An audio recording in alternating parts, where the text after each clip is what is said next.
Hello everyone. In this video I will discuss one of the films called Simulant 2023, and never forget that I always pray for you and your family to be happy and healthy always. The scene then shows a married couple named Ethan and Faye, accompanied by a robot servant named Lisa on their way to their vacation cottage. However, they experience an accident on the way. Then, one morning during breakfast, Ethan tells Faye that he dreamed about the accident they had the night before. Ethan has had this dream repeatedly, but doesn't remember the events that follow. Faye says that the incident is in the past, and she doesn't want to discuss it. The scene shifts to a man named Kessler, a police officer from the special department called AIC, responsible for enforcing the law regarding artificial intelligence. Kessler is tasked with locating a simulant woman named Esme. Upon investigation, it is revealed that Esme should have been deactivated 3 years ago, but she is detected to still be active and moving independently without an owner. One condition for owning a simulant is to monitor it, and if a simulant roams freely without its owner, the owner can be punished for negligence. Then, Kessler visits a rented house suspected to be Esme's hiding place and knocks on a door. When Esme comes out, Kessler uses an identification device to halt her movements. When Kessler tries to install the simulant control device, Esme grabs Kessler's arm and attacks him. Esme jumps from the 4th floor and escapes the premises. Kessler immediately pursues her, taking out an EMP weapon and shooting it in the middle of the road. Instantly, all simulants within the EMP blast radius freeze in place. Simulant owners in the vicinity need not worry. Their simulants are only offline temporarily. Eventually, Kessler finds Esme at the end of the street and takes her to the office. Not long ago, Nexira launched the 7th generation of simulants amid the legal challenges faced by simulants. In this generation, the implanted artificial intelligence system allows simulants to become more human-like and unique. This, of course, sparks debates in society because the more advanced simulants become, the harder it is to distinguish them from humans. The next day, Ethan dreams again about the same accident. He tries to dismiss it by playing the piano. Ethan used to be a piano player, but for some reason he struggles when attempting to play. Meanwhile, at Esme's rented place, Kessler is searching and looking for evidence to understand why Esme acted aggressively. The landlord claims not to have known that Esme is a simulant, and even the friendly neighbor, Casey Rosen, was unaware. Rosen admits to having been friends with Esme for a long time, and Esme never showed any signs of peculiarity. Back at the office, Kessler reports to his superior that Esme resisted arrest, a rare occurrence for a robot against a human. In Esme's room, he discovers Esme's diary, which contains personal reflections and sketches of a man. Esme exhibits a level of consciousness Kessler has never seen before. Meanwhile, in the laboratory, a simulant researcher named Ying discovers an anomaly while analyzing Esme's intelligence processor. Someone intentionally hacked into the system, deleted the security protocols, and granted full authority to its intelligence. With these modifications, their intelligence functions fully, enhancing their abilities and even exhibiting human-like desires. This is why Esme resisted arrest. When Esme's memory data is accessed, it turns out she has a special connection with Casey Rosen. Kessler suspects that Casey knows something about Esme and asks Ying to contact Nexira to check if Casey has ever worked there. That night, Kessler visits Casey's apartment, only to find out that Casey has moved. This raises Kessler's suspicion, as if Casey had a premonition that the police would investigate him. Later, Kessler discovers a rare book that cannot be owned by just anyone, and visits the only antique bookstore in the area. Kessler asks the seller if he remembers the person who bought the book and shows a sketch of Casey's face. The seller says the name is not Casey Rosen, but Desmond Hahn, and coincidentally Desmond suddenly appears but quickly flees upon seeing Kessler. The next day, Ethan once again dreams of the tragic accident that happened to him, but no matter how hard he tries, Ethan can never remember what happened after the accident. Faye, feeling pity for him, confesses that he is actually a simulant created to resemble and live within Ethan's memories. After the accident, Ethan experienced a coma but died shortly afterward.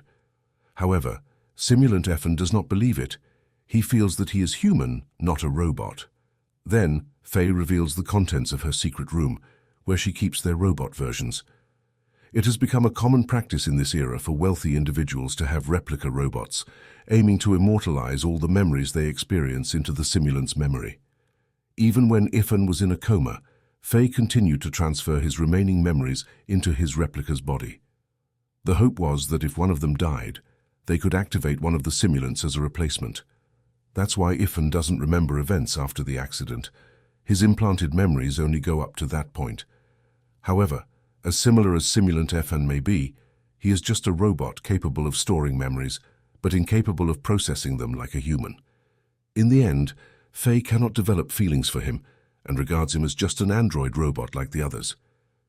Not long after, Faye receives a guest who turns out to be Casey Rosen, alias Desmond. Faye asks Casey to examine Ethan's memory. She has erased all memories related to the accident, but it seems those memories have left an impression on him. Then Faye asks if Simulant Ethan can be deactivated, because so far the simulant has not met her expectations as a replacement for her husband. Besides, she doesn't want to see the robot moving around the house, reminding her of Ethan. Casey could deactivate Simulant Ethan, but the memories stored in his system would gradually fade and be deleted. It would be better to leave him active. However, if Faye doesn't want to be bothered by his presence in the house, Casey suggests that she rent an apartment for him. There happens to be a vacant room in the apartment where Casey lives, and he is willing to take care of it for the time being. On the other side, a woman who is the CEO of Nexera informs that Desmond used to be a technician in the Artificial Intelligence Development Department. Desmond was brilliant, but due to differences in views on how to treat simulants, he resigned. According to Desmond, the more advanced simulants become, the harder it is to distinguish them from humans, especially when they become more human-like and emotional. However, Desmond wanted to limit their capabilities by preventing robots from reaching a level of consciousness that would elevate them to the level of his own species. However, this contradicts the fact that Desmond is suspected of being the individual who removed the limitations on Esme, allowing the simulant to develop consciousness and emotions. Later that night, Faye packs all of Ethan's clothes. Faye finally takes Casey's advice and decides to rent an apartment for Ethan. Despite the sense of loss, there is no other choice. She would rather do this than suffer by seeing someone who has become a part of her past. The next morning, when they arrive at Simulant Ethan's apartment, he pleads with Faye not to leave him alone in this place. After all, he is the memory of her husband. However, Faye has no choice. She reluctantly leaves him there instead of deactivating him. Back home, Faye feels lonely again, but her heart is somewhat at peace as she no longer sees the shadows of her late husband. In the afternoon, Casey meets Ethan, but it seems Ethan does not want to be disturbed. Casey tells him he knows why he was sent here. Ethan was intentionally discarded because Faye couldn't bear to deactivate him. However, Casey offers to help Ethan get Faye back and asks him to contact him if he's interested. Meanwhile, at the office, Kessler reviews CCTV footage to trace the vehicle Casey used, but Casey used a fake license plate to avoid detection. Kessler instructs the computer to record the characteristics of the car so that if it's detected in the future, Kessler can track its whereabouts. In Ethan's apartment, Lisa arrives, delivering Faye's beloved piano. Faye intentionally gives it to Ethan to keep him from getting bored and to practice his abilities. The next day, Kessler meets Esme and asks her why she doesn't want to reveal where Casey or Desmond are hiding. Is Esme deliberately lying to protect him? Esme says no. She genuinely doesn't know where Casey is hiding, but she admits she would do anything to protect him because Casey is her first love. Kessler returns her diary, expressing his reluctance to believe that a machine can develop feelings like a human. However, Esme's behavior seems to prove otherwise, suggesting that it might be possible. In Ethan's apartment, he continues to remember his past. Memories randomly surface when Ethan daydreams about something that naturally happens to humans. He then goes to the place where he had the accident, reflecting on the reality that he is just a machine. The next morning, Ethan meets Casey and asks if he can truly help him. Casey affirms that the latest generation of simulants like him has an intelligence system that can enhance their abilities independently.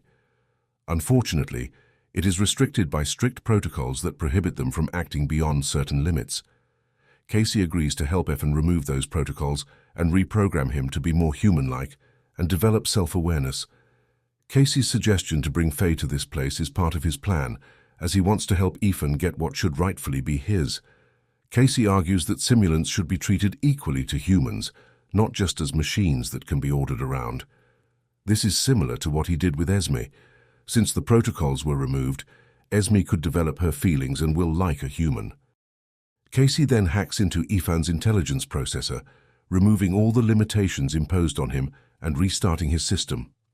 Upon reactivation, Ethan feels only a slight difference. Casey informs him that humans develop by observing and learning, just like him. His intelligence needs to be trained, and gradually feelings and desires will become entirely his own. Ethan is now free to determine his path in life, and no one can control him except himself. That night, Casey takes Ethan to have fun at a nightclub, where they meet and interact with many people. Unbeknownst to Casey, their movements are monitored by CCTV cameras. In addition to identifying Casey, the computer detects a suspected legal violation, a simulant named Ethan going out without its original owner. Legal rules prohibit simulants from going too far from their owners. Kessler becomes suspicious and contacts Faye for confirmation, but unfortunately, Faye is not at home. Shortly after, CCTV captures a simulant woman passing through the same street. The simulant resembles Esme, with the only difference being the hair color. There is a possibility that the simulant is a clone of Esme, as Esme is currently detained at headquarters. It turns out that Casey intentionally went to the nightclub because of an arrangement with Esme's clone. They are planning something significant, and Casey states that all preparations are complete. Then, in the middle of the night, they visit the Nexera parking lot, kidnapping one of the scientists and taking him to a specific location. The person is identified as Satis, the head of Nexera's network security. Casey then forces him to provide full authorization for the security network. After obtaining it, Casey implants a patch or update into the Nexera operating system. His intention is to hack into the entire network connected to simulant generations 6 and 7. The update will be completed in the next 3 days. For security reasons, Casey asks Esme's clone to hide the man somewhere while he returns to the apartment with Ethan. The next day, Kessler receives clues from CCTV recordings showing where Casey's vehicle went. After successfully tracking him down, Kessler and his team go to the location. Realizing that she is surrounded by the police, Esme's clone flees from the hiding place. Kessler then fires an EMP weapon that instantly deactivates her. They search the trailer for Casey's whereabouts, but it seems that Casey is not in the area. Instead, they find an unidentified dying man who turns out to be Satis. Back at headquarters, Kessler introduces Esme to her clone. Kessler asks Esme to persuade her clone to reveal their secret plans and the identity of the dying man they are holding hostage. Ying has tried to decrypt his memory data, but it is perfectly encrypted, and it seems only Casey can unlock it. Unfortunately, Esme does not have any information about the clone. The clone says they are preparing something significant for the sake of will and freedom. Then she stands, triggering the robot shutdown device around her neck, which immediately malfunctions. This case seems to have the potential to become a threat to national security, so they are asked to conduct further investigations to find Casey and gather any information on Esme. Meanwhile, at Faye's house, Ethan secretly visits Faye without notifying her. Faye asks Ethan not to wander alone. Ethan mentions meeting Casey and accompanying him here. While staying in Ethan's apartment, he tries new things, changes his language style, and his attitude becomes more fluid, as if showing that he is human. His behavior reminds Faye of her late husband, and even when Ethan plays the piano, Faye is genuinely impressed. Ethan's actions make Faye believe that the robot is truly perfect, and she feels as if Ethan has returned to her life. However, as their relationship gets closer, Faye realizes that this shouldn't be happening. After all, Ethan is a robot and can never replace her husband. Faye's attitude breaks Ethan's heart, and he asks what he should do to make Faye accept him and allow him to stay. Faye doesn't know how to answer, as everything is happening at a time when she is trying to move on from the past. That night, Faye met a man named Derek. Derek is the owner of the gallery where Faye showcases her paintings. They have been good friends for a long time, and since Ethan's passing, Derek has been her confidant. After the event, Derek accompanied Faye home, but unexpectedly, Effin came with a bouquet of flowers. Faye asked Derek to leave early because she wanted to deal with her robotic husband. Effin pleaded with Faye to accept him back as he is still her husband. He claims to have changed and become even better than before, but Faye refuses. To her, Effin is already gone, and he is just a living memory. Despite being perfect, Effin cannot replace her late husband. Unhappy with her rejection, Effin becomes angry and leaves Faye. Faye didn't expect an android robot to express anger and defy its owner. The next morning, Faye reported Effin's unusual behavior to Kessler. Initially, Effin was fine, but his behavior changed since Casey arrived and started living in an apartment with him. Upon hearing this, Kessler asked for Casey's address, as he is a wanted fugitive, and rushed to the location. However, they left Esme alone, and Esme took Ying's phone, sending a message to Casey that the police were heading to his apartment. Meanwhile, in Casey's apartment, he is monitoring the progress of the update, which will be completed in the next 18 hours. Upon receiving a warning message from Esme, Casey hurriedly packs and visits Effin's room, asking him to come along because the police will be arriving shortly to arrest them. However, Effin refuses, indifferent to Casey's troubles. He is solely focused on Faye and figuring out how to make her accept him back. Casey tells Effin that he seems to misunderstand the freedom Casey has granted him.